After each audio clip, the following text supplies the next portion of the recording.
고위공직자 범죄수사처와 경찰이 구성한 공조수사본부가 오늘 헌정사상 처음으로 현직 대통령 체포 시도를 했지만 대통령 경호처가 철통 방어에 나서면서 불발됐습니다.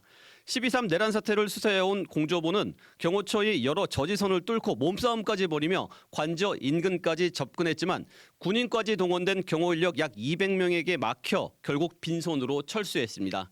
내란 수괴 혐의를 받는 윤석열 대통령을 체포하려 했던 오늘 수사팀에 긴박했던 5시간 30분 현장에 나가 있는 사회부 양형옥 기자 연결해서 자세히 들어보겠습니다. 양 기자. 서울 용산구 한남동 대통령관저 앞에 나와 있습니다. 네, 양 기자. 윤 대통령에 대한 체포 영장이 법원에서 발부된 지 나흘 만에 이루어진 이번 영장 집행 결국 또 경호처에 막혔군요. 네, 공조수사본부는 공수처 수사관 20명, 경찰 지원 인력 80명 등 총 100명의 수사팀을 구성해 오늘 아침 8시 2분쯤 대통령관저로 향하는 길목의 철문을 통과했습니다. 이후부터 벌어진 상황에 대한 공수처 설명을 종합하면 수사팀은 곧바로 가로로 주차된 버스에 1차적으로 막혔습니다. 경호처 직원과 군부대 인력 수십 명도 이 1차 저지선에 동원됐는데요. 이를 어렵게 뚫고 100에서 150m쯤 걸어 올라가자 다시 경호처 직원들과 버스 차벽이 막아선 2차 저지선이 등장했습니다. 수사팀은 산길로 우회해서 다시 관저 건물 방향으로 80에서 100m쯤 올라갔고 버스와 승용차 10대 이상으로 이뤄진 3차 저지선과 마주했습니다. 이 저지선에는 경호, 군인력 약 200명도 진을 치고 있었다고 합니다. 경호 인력 중에는 개인 화기를 지참한 직원들도 있었던 것으로 파악됐습니다. 이처럼 경호처뿐 아니라 육군 수도방위 사령부, 55경비단 소속으로 추정되는 군병력까지 철통 방어에 나서면서 수사팀은 관저 접근에 어려움을 겪었습니다. 네, 그렇군요. 수사팀이 경호처의 1, 2차 저지선을 뚫고 결국 관저 근처까지 접근을 했는데 왜 건물 진입에는 실패한 겁니까? 네, 수사팀이 관저 건물 인근 200m 지점까지 접근했을 때 3차 저지선, 즉 차벽뿐 아니라 경호 인력 약 200명이 서로 팔짱을 낀 인간벽까지 마주하게 됐기 때문인데요.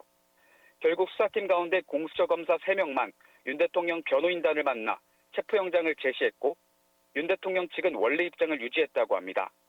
다시 말해 내란죄에 대한 수사권이 없는 공수처가 집행하는 영장에는 응할 수 없다는 겁니다. 공수처는 앞서 말씀드린 진입 단계마다 경호처와 수사팀 간 크고 작은 몸싸움이 벌어졌고 현장 인력의 안전이 우려돼 철수했다고 밝혔습니다. 공조수사본부는 결국 집행 시도를 시작한 지 약 5시간 30분 만인 오후 1시 30분쯤 윤 대통령에 대한 영장 집행을 중지한다고 밝히면서 법에 의한 절차에 응하지 않은 피의자의 태도에 심히 유감을 표한다고 지적했습니다. 네, 경호처와 수사팀의 크고 작은 몸싸움까지 벌어졌다고 전해주셨는데 대통령 경호처가 수사기관의 영장 집행을 막은 근거는 뭡니까?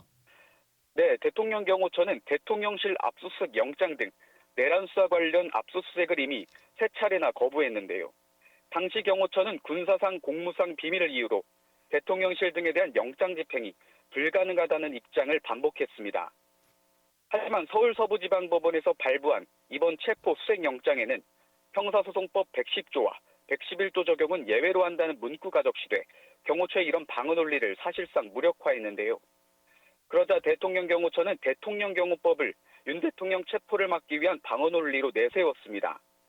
해당 법은 경호처 소속 공무원과 관계기관 공무원이 경호 목적상 불가피한 이유가 있는 경우 경호구역에서의 출입 통제 등 위해 방지에 필요한 안전활동을 할 수 있다고 정하고 있습니다. 네, 공수처 수사팀은 물론 경찰들도 체포영장 집행에 동원됐는데 체포영장 집행이 불발되면서 경찰 내부에서는 어떤 반응들이 나옵니까? 영장을 집행하기 위해 관저 입구로 들어간 지 6시간도 지나지 않아 수사팀이 철수하자 경찰 내부에선 허탈하다는 반응이 나옵니다. 경찰은 어젯밤부터 오늘까지 기동대 45개 부대 약 2,700명의 경력을 동원해 관저 주변을 통제했습니다.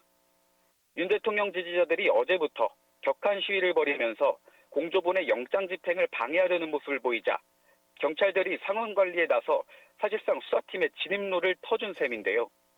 하지만 공수처가 이른 시간에 철수 결정을 내리자 경찰 관계자들은 이해하기 어렵다. 공수처가 체포영장을 집행할 의지가 없는 것으로 보일 수 있다고 말했습니다.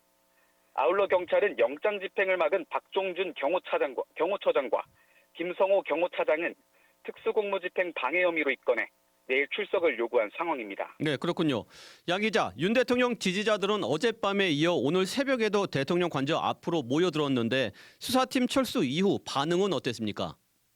네, 체포 불발 소식이 전해진 직후 윤 대통령 지지자들 사이에선 공수처를 이겼다며 환호성이 터져 나왔습니다. 이들은 태극기와 성조기를 손에 들고 윤 대통령을 지켰다, 탄핵 무효 등 구호를 외치며 체포 불발 소식을 반겼는데요. 사랑제일교회 전광훈 씨 말 들어보시죠.